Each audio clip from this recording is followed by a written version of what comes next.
What's up, guys? We are here with the 25th shelf of my wrestling video collection. We start off with the Lita documentary, It Just Feels Right. It was an okay documentary. It wasn't the best. I mean,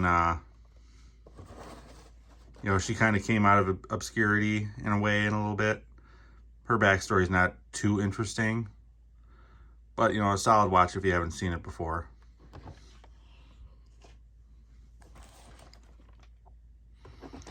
Then we've got the Kurt Angle, It's True, It's True.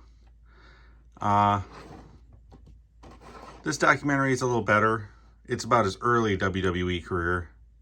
Because as you can see, it was 2000 and he'd only been in WWE for a few months. But it was okay. It was more about how he got into WWE and his Olympic career and all that type of thing, and how he was originally going to go to ECW first. But it was better than the Lita one.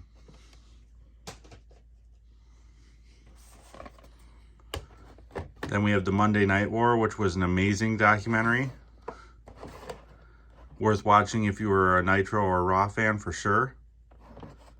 So check this out if you've never seen it before.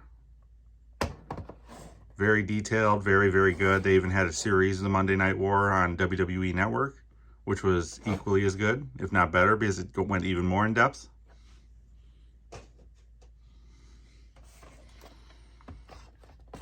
Then we have John Cena Word Life.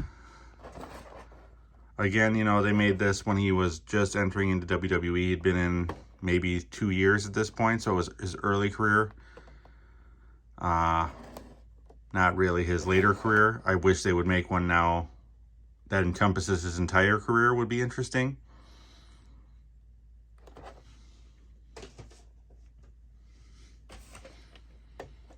Then there's It's Our Time, the rise of Triple H in China from being beginning in WWE to his game gimmick. Very interesting documentary on how these two met and how they both came into WWE.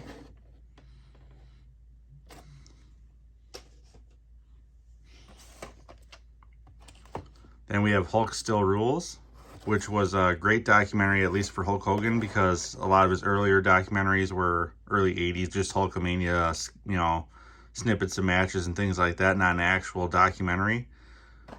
So definitely worth a watch.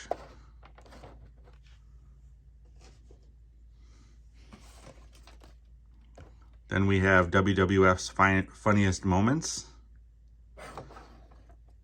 Who doesn't like a good blooper video? So worth a watch if you want to see that.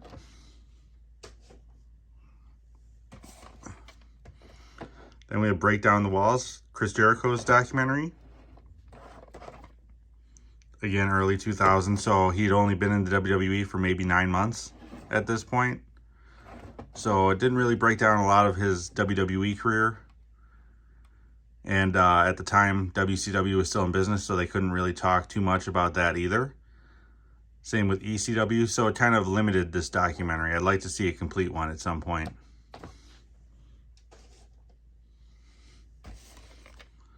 Then we've got Andre the Giant, Larger Than Life.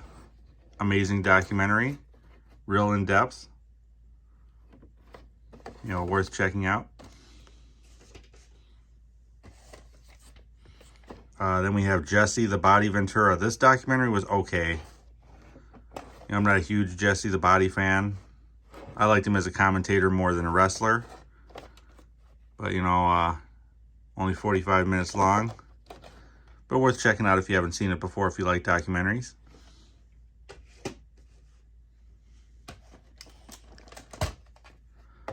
Then you have Triple H The Game. This was better than the It's Our Time video, because now it's more encompassing his game gimmick.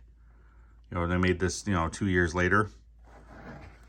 I never really got that, why they'd release another documentary of the same thing 2 years later. But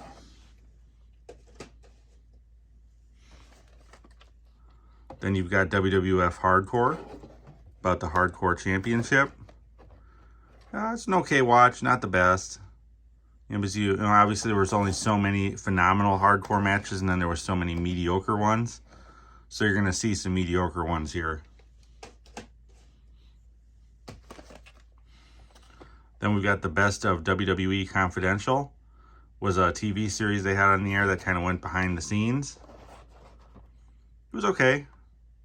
I've never watched all of the episodes. I did watch this tape, obviously. But, I mean, they have it on the network, so I'm going to have to check them out at some point and see how good this series is.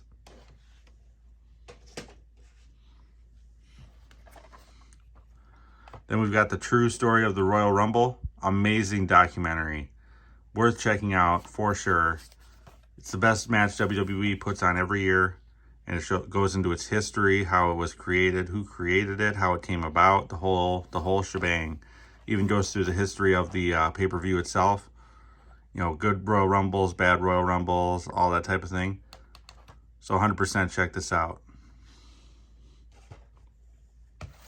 And then finally we have DDP, Positively Living, documentary on Diamond Dallas Page. Interesting dude, interesting backstory. You know, how he was older when he got into wrestling, but worked harder than everyone. I loved him in WCW. I wish WWE would have used him better. I think he could have definitely contributed. So, I mean, damn, what a missed opportunity right here. But that's all I've got for this shelf. If you like content like this, please like and subscribe. Your support is much appreciated. I'm also on Letterboxd. The link is over in the profile of this page. Otherwise, until next time, guys.